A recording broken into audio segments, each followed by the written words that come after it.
लाल किले की प्राचीर से स्वतंत्रता दिवस पर नरेंद्र मोदी के भाषण के बाद एक डिबेट इस वक्त सोशल मीडिया पर छिड़ गई है कि क्या नरेंद्र मोदी ने वहां से एक झूठ बोला।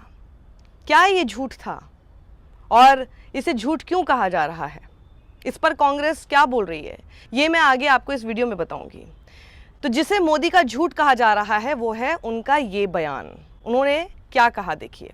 उनका भाषण ये कहता है कि 50-60 साल पहले सेमीकंडक्टर का विचार गर्भ में ही मार दिया गया। यानी विचार आया, लेकिन विचार जो है वो, जिसे कहते हैं ना, कोई बच्चा जब अपने वूम्ब में, माँ के गर्भ में ही उसका कत्ल कर दिया जाए, उसको मार दिया जाए, वो जन्म ही ना ले सके। तो 50-60 साल तक सिर्फ ये फाइलों में ही रहा, लेकिन कुछ हो नहीं पाया इसका। सेमीकंडक्टर के विचार की ही भ्रूण हत्या हो गई। इसे झूठ कहा जा रहा है और इस झूठ का फैक्ट चेक जब आप करेंगे तो आप भी ये पाएंगे कि हाँ, इसमें सच्चाई तो नहीं है। वो इसलिए क्योंकि 1983 से 84 में एचसीएल चालू होकर काम कर रहा था। एचसीएल क्या चीज़ है? चंडीगढ़ में 1983 में स्थापित हुआ और 1984 में उत्पादन शुरू हुआ, और ये साबित करता है कि भारत में सेमीकंडक्टर पर काम दशकों पहले ही शुरू हो चुका था। ये कांग्रेस की तरफ से जयराम रमेश ने उनके इस भाषण को कोट करते हुए लिखा। एचसीएल का मतलब हुआ सेमीकंडक्टर कॉम्प्लेक्स लिमिटेड, और जिसको अब सेमीकंडक्टर लेबोरेटरी कहा जाता है। ये एक की प्लेयर है इंडिया के सेमीकंडक्टर हिस्ट्री में, जिसको इस्टेब्लिश किया गया था 1976 में, और साथ ही इसका उद्देश्य था कि वो एक डोमेस्टिक सेमीकंडक्टर मैन्युफैक्चरिंग इंडस्ट्री को बना सके। इनिशियली यानी शुरुआत में एचसीएल 5 माइक्रोन CMOS टेक्नोलॉजी, साथ ही अमेरिकन माइक्रोसिस्टम्स के साथ कोलैबोरेशन में बना रहा था। वहीं पर 1989 में एक फायर हुई, एक आग लगी, जिसकी वजह से ये जो प्रोग्रेस है वो हर्ट हुआ। HCL has since been revived and is now an integrated device manufacturing facility focusing on ASICs, optoelectronics and MEMS। बहुत ही आपके लिए हो सकता है कि टेक्निकल हो जाए, लेकिन इतनी टेक्निकलिटीज़ में मत पड़िएगा, क्योंकि टेक्निकलिटी से ज़्यादा इस बात को समझना ज़रूरी है कि क्या उन्होंने कोई बात ऐसी बोली जो कि तथ्यहीन है, जिसमें कोई तथ्य नहीं है। तो हाँ, इसको अगर आप देखेंगे तो आप ये पूरी हिस्ट्री में आपके सामने निकाल कर रख देती हूँ। एचसीएल की हिस्ट्री जो है 1976 में आप देखिए, पूरी टाइमलाइन देखिए। एचसीएल को एस्टैब्लिश किया गया था 1984 में। एचसीएल ने अपना प्रोडक्शन 5 माइक्रोन, जैसे मैंने आपको बताया, CMOS टेक्नोलॉजी का शुरू किया था। 1989 में फिर एक आग लगी, जिसकी वजह से फैसिलिटी में डैमेज हो गया था और उसकी डेवलपमेंट उसके बाद रुक गई। 1997 में प्रोडक्शन फिर से शुरू किया गया था after a prolong period of rebuilding. फिर उसको रीबिल्ड क्योंकि करने की कोशिश हो रही थी after the facility was affected due to fire. उसके बाद साल 2006 में एचसीएल को कन्वर्ट किया गया सेमीकंडक्टर लेबोरेटरी में, और फिर वो एक ऑटोनोमस बॉडी हो गई under the department of space. और इस वक्त क्या है? इस वक्त एचसीएल जो है वो मिनिस्ट्री ऑफ इलेक्ट्रॉनिक्स और इंफॉर्मेशन टेक्नोलॉजी के अंडर है, और is the only integrated device manufacturing facility in India.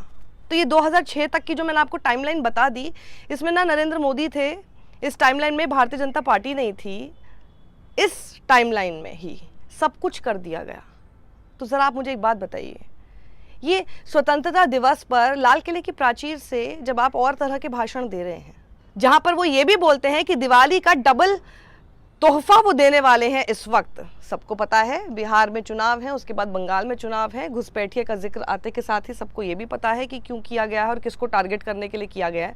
लेकिन वहाँ अगर आप प्रधानमंत्री होते हुए एक ऐसी बात बोल दें जो तथ्यों से मेल ही नहीं खाती, तो ये बेहद हमारे लिए अफसोसनाक है।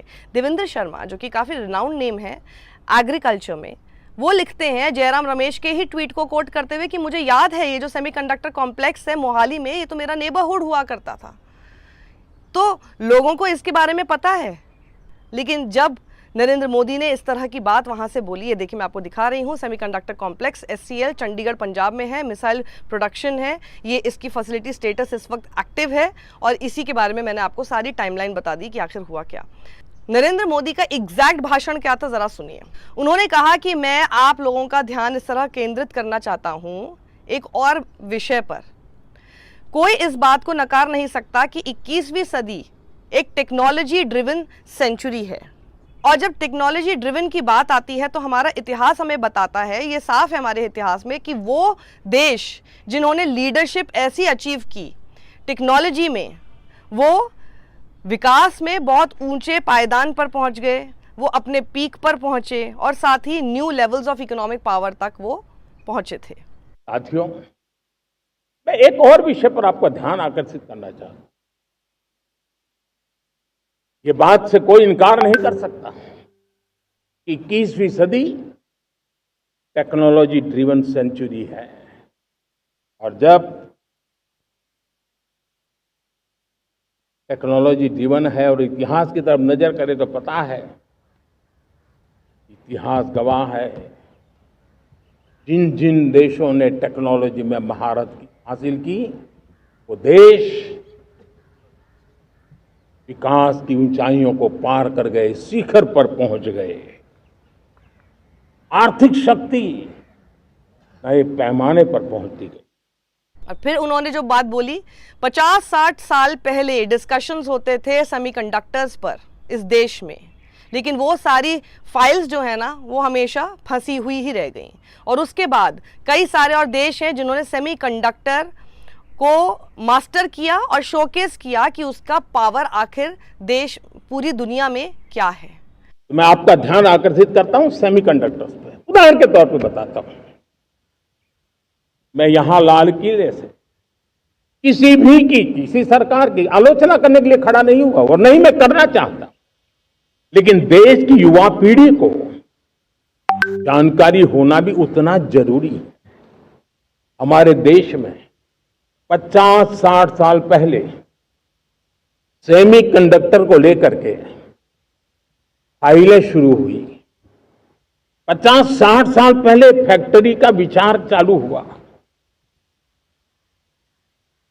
आप मेरे नौजवानों जानकर के हैरान हो जाएंगे, आज सेमीकंडक्टर जो पूरी दुनिया की एक ताकत बन गया है, 50-60 साल पहले वो विचार,